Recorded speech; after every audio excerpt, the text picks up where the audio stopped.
What's up guys, this is Sam with Sam Ballard Photography.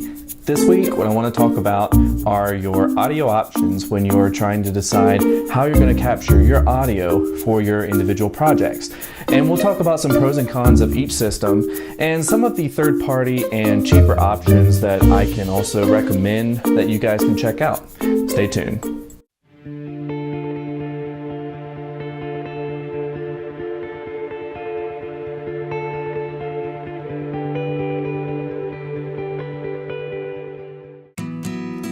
So we're back from a little bit of a hiatus, and one thing that I noticed while I was gone is that audio options are abundant. There are so many different ways that you can capture your audio when you're trying to create video. And now for you photography guys out there, you may want to stick around. This is something that you can use for anything, even home videos. You may be interested in doing that. You may be interested in creating a podcast, what have you. And these are some great tips and options that you guys can check out to be able to go and create your best audio file options that you can.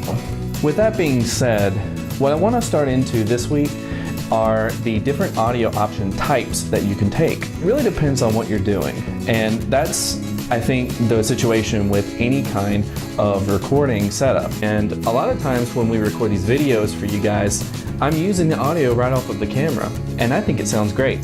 Tie mics are great if you have an environment where you're closed in and you have a space to where you can run a line to the subject that you want to capture the audio from. If you are doing a wedding, you wouldn't want to put a tie mic on your subject because it's also kind of a hassle. But these are also a really cheap and affordable option. You know, I have shown other videos in the past where I show some, I call them third party. They're not really third party though. They're still first party producers of these products, but they're cheaper than, say, perhaps like what you would typically go out and get. Like you could go out and buy a Shure tie mic, okay? It could cost you like $80 to $100 starting price. The AudioTechnica version that I've got right here is like $15 on Amazon, super cheap. The next option, and I want to go to this one just because this is probably the next and easiest option, would be obviously your in-camera audio. Now, for example, this DSLR that we have here, we got a 6D. This captures fine audio. It's got a little microphone input right here, and for most general purposes, this is plenty. You don't need a whole lot of extra audio inputs. It's very easy though to take, like if you wanted to put this tie mic, you could take that directly, plug it right into the camera and be good to go.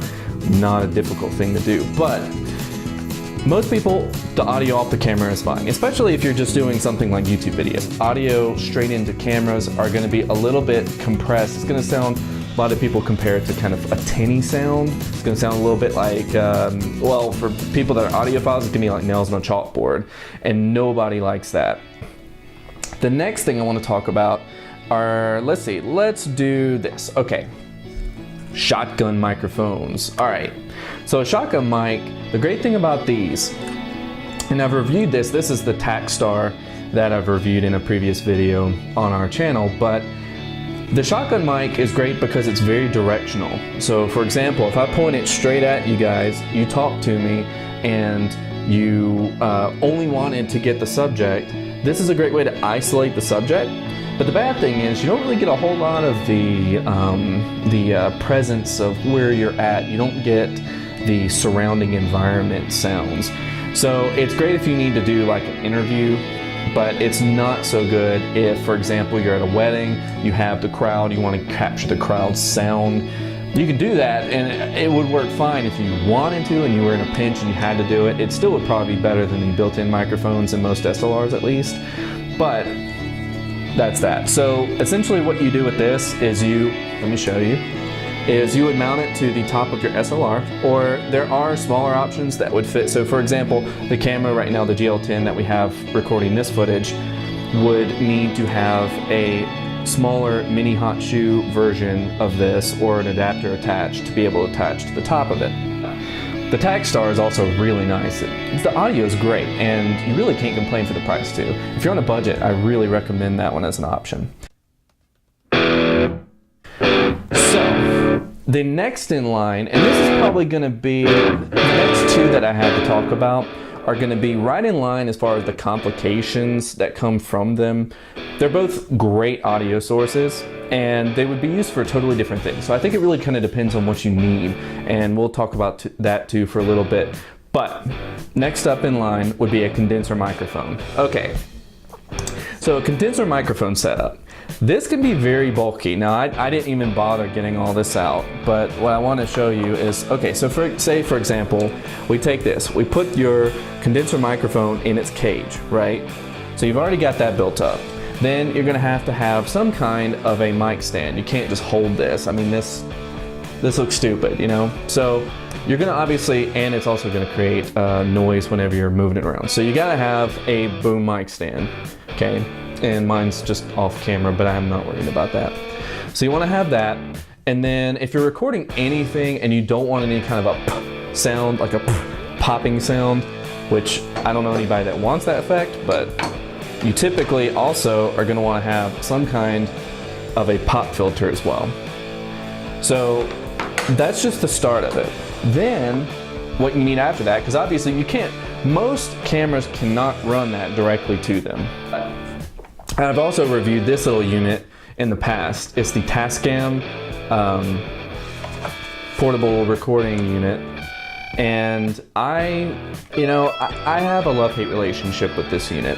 It works great, but sometimes the audio coming out of it feels a little bit compressed. Again, it does kind of convolute the situation. So for example, if I was doing some kind of a podcast and I wanted the really nice bass audio and I wanted to sound really, really hot, well, obviously, I'm gonna wanna do something like this, have a condenser mic, have the pop filter, have the boom stands, have everything else, but you're not gonna take that with you somewhere. That's gonna become something it's just too bulky. You could use that maybe to perhaps pick up, now obviously the condenser mics, you know, they're not very good for environment sounds. They're not gonna pick up far away very well. They're gonna be more built to pick up that really nice low sound really close up. But that's a great setup if you want the best audio possible. And for example, I wanted to show you guys some of my equipment because, you know, I'm not going out spending $3,000 on a microphone. I'm trying to keep things budget friendly, and I want to share some of my advice as far as keeping things budget friendly for everyone that's out there right now that's either getting started or perhaps they have started but they haven't messed with audio at all. These are some good options. This is my last one, and let me start off by saying that this is an audio option that I personally have used, I think, the least from all of the stuff that we've shown you guys today. And let me tell you why. There's not too many situations where a wireless microphone system, for myself, is useful. Now, you can have portable wireless microphone systems that'll plug straight into your cameras. You know, I know a lot of you guys, like I watch Digital Rev and a lot of these other channels where these guys go out on the streets and recording, and that's what they're doing, and I think that that gets a wonderful sound quality. But if you're looking at a budget, this is what I went with. I ended up picking up a Audio 2000 unit. Obviously, this is what's going to be going on your subject. So they're just going to mount this on. You're going to have a little wire that's going to come up to their mouth or to a lavalier like I have right here tied on. And that is a wonderful system if you are set somewhere where you can plug in all of your other receiving units, and then your transmitter units can go on your subject. So it's a nice affordable option. You guys should go check it out, Audio 2000s right here.